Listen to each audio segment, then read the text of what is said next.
السلام علیکم ورحمۃ اللہ وبرکاتہ۔ قرآن یہ کہتا ہے کہ اللہ تمہیں جمع کرے گا جمع ہونے کے دن، اور وہ دن ہار یا جیت کا ہوگا۔ ہار جیت سے کیا مراد ہے؟ ہار جیت سے مراد یہ ہے کہ ایک گروہ فائدہ اٹھانے والا ہو اور دوسرا گروہ نقصان اٹھانے والوں میں سے ہو، یا ایک گروہ کوئی اونچا درجہ حاصل کر لے اور جو دوسرا گروہ ہے وہ نیچے رہ جائے۔ ہمارے سے غلطی یہ ہوئی ہے کہ ہم نے ہار جیت کا لفظ اس دنیا میں استعمال کرنا شروع کر دیا۔ ہم نے یہ ڈیسائیڈ کر لیا ہے کہ جو اس دنیا میں زیادہ حاصل کر لے گا وہ جیت جائے گا اور وہ کامیاب انسان ہوگا، اور جو اس دنیا میں کم حاصل کرے گا وہ ناکام انسانوں میں کنسیڈر ہوگا۔ میں آپ کو ایک واقعہ سناتا ہوں۔ ایک شخص تھا مارشل اسٹالن، یہ 1954 میں اس کی ڈیتھ ہوئی۔ یہ جو ایتھیسٹ کی جو پہلی منظم آرگنائزیشن تھی، جو ایک ریاست تھی، یہ اس کا بانی تھا۔ ایتھیسٹ وہ لوگ ہوتے ہیں جو کسی خدا کو نہیں مانتے، وہ کہتے ہیں کہ دنیا خود ہی بنی ہے اور اس میں جو بھی تغیراتی تبدیلیاں ہو رہی ہیں خود ہی ہو رہی ہیں، اور مرنے کے بعد کچھ بھی نہیں ہوگا، انسان ختم ہو جائیں گے۔ تو یہ اس جو اسٹیٹ تھی، آرگنائزیشن تھی، اس کا یہ سربراہ تھا، اور یہ 30 سال تک غالباً اس کا سربراہ رہا۔ اور جب اس کی وفات ہوئی تو اس کی ایک اکلوتی بیٹی تھی، اور اس نے اس کی وفات کے بعد مذہبی زندگی اختیار کر لی، اور اس نے اپنے فادر کے جو نظریات تھے اس کو اس نے چھوڑ دیا۔ اس کی بیٹی کا ایک انٹرویو ہوا، اور اس انٹرویو میں اس کی بیٹی نے اس کی ریزن بتائی۔ اس نے کہا کہ جب میرا فادر کی ڈیتھ ہوئی، اس کے جو لاسٹ 12 گھنٹے تھے اس میں اس کی باڈی میں سے آکسیجن لیول بہت کم ہو گئی تھی، اور اتنا کم ہو گئی تھی کہ اس کا جو کلر تھا وہ بالکل بدل گیا تھا، اس کے فیس کا۔ اس کے جو ہونٹ تھے وہ بلیک ہو گئے تھے، اور وہ کچھ اس طرح سے حرکتیں کر رہا تھا جس طرح سے کوئی انسان پاگل ہو جاتا ہے۔ اور پھر اس نے کہا کہ جو سب سے زیادہ امپورٹنٹ جو واقعہ تھا وہ یہ تھا جو اس کے آخری 5 منٹ تھے اس کی زندگی کے۔ اس نے کہا جب اس کے آخری 5 منٹ تھے زندگی کے، اس میں اس نے آسمان کی طرف اپنے دائیں ہاتھ کی انگلی اٹھائی، اور اس کے بعد اس نے کچھ بولنے کی کوشش کی لیکن وہ بول نہیں سکا، اور اس نے آنکھیں کھول کے سب کو غور سے دیکھا، اور یوں محسوس ہوتا تھا کہ وہ کوئی آسمان سے کوئی عذاب تھا جس کو وہ ہمیں متنبع کرنا چاہتا تھا۔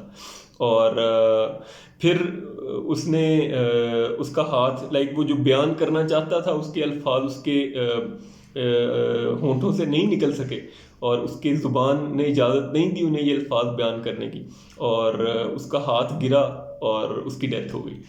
تو اس کے بعد اس کی بیٹی نے مذہبی زندگی اختیار کر لی، اور جو اس کے فادر کے نظریات تھے اس کو اس نے چھوڑ دیے۔ سر یہ زندگی کا حاصل ہے۔ اب یہ دیکھیں کہ وہ اپنے وقت کا بڑا کامیاب انسان تھا، لیکن اس کی زندگی کا حاصل کیا ہوا کہ وہ اس کی جو بیٹی تھی اس نے اس کے نظریات کو ماننے سے انکار کر دی۔ تو ابھی ہمارے ساتھ بھی جو معاملہ ہوا ہے وہ یہی ہوا ہے کہ ہم نے جو ہار جیت ہے وہ اس دنیا سے ریلیٹ کرنا شروع کر دی۔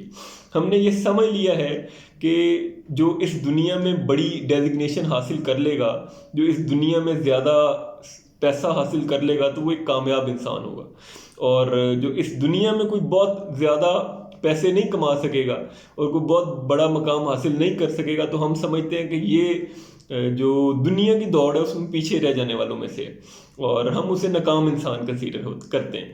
لیکن آپ دیکھیں گے کہ جب یہ زندگی ختم ہوگی اور جیسے ہی ہم اگلی زندگی میں شفٹ ہوں گے تو ہمیں اندازہ ہوگا کہ جو ہم نے دنیا میں کامیابی ناکامی کے معیار ڈیسائیڈ کیے تھے وہ اس زندگی میں بالکل الگ تھے۔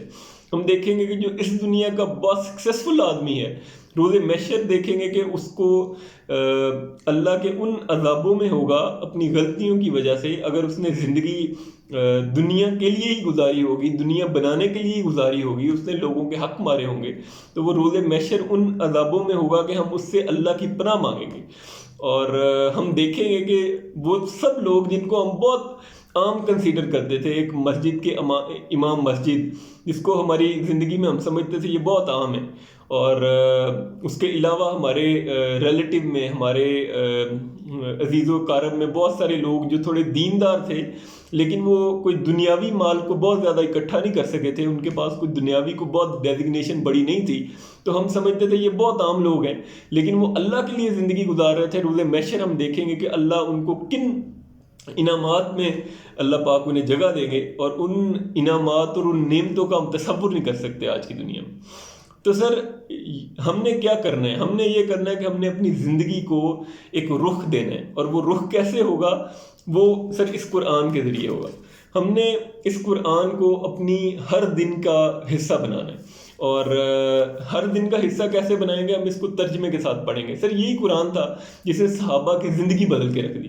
اب صحابہ کی زندگی کو پڑھیں کہ وہ لوگ تھے جو ایک چھوٹی سی بات پہ ان کی لڑائی ہوتی تھی اور نسلوں میں لڑائیاں چلتی تھی، اور کوئی زبان دے دیتے تھے تو اس پہ پھر گردن کٹتی تھی، اپنی زبان سے پیچھے نہیں ہٹتے تھے۔ قرآن نے کیا کیا؟ قرآن نے ان کو سر منظم کیا اور ان کو ایک ساتھ کیا، اور پھر وہی صحابہ جن کے بارے میں اس عرب کے اور دوسرے جو لوگ تھے انہیں بدو کہتے تھے، انہوں نے جب مل کے شروع کی، محنت کی، تو سر کیسر و کسرا جیسی اسٹیٹ کو انہوں نے تباہ کر کے رکھ دیا، اور اللہ پاک نے پھر ان سے وہ کام لیا کہ پوری دنیا میں دین کی دعوت انہوں نے پہنچائی۔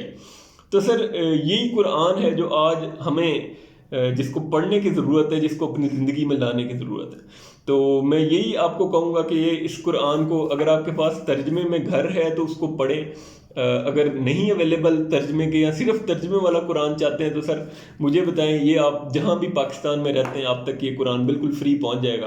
آپ نے صرف ایک پرومس کرنا ہے کہ آپ اسے 8 مہینوں میں پڑھیں گے، آپ جہاں بھی ہیں یہ قرآن آپ تک پہنچ جائے گا انشاءاللہ۔ تو اس کے ساتھ ہی سر دعاؤں کی درخواست ہے آپ سب سے، اللہ پاک ہمیں دین کو سمجھنے کی اور اس پہ عمل کرنے کی توفیق عنایت فرمائے، اور اللہ پاک ہمیں آسانیاں پیدا کرنے کی اور آسانیاں تقسیم کرنے کا شرف نصیب فرمائے۔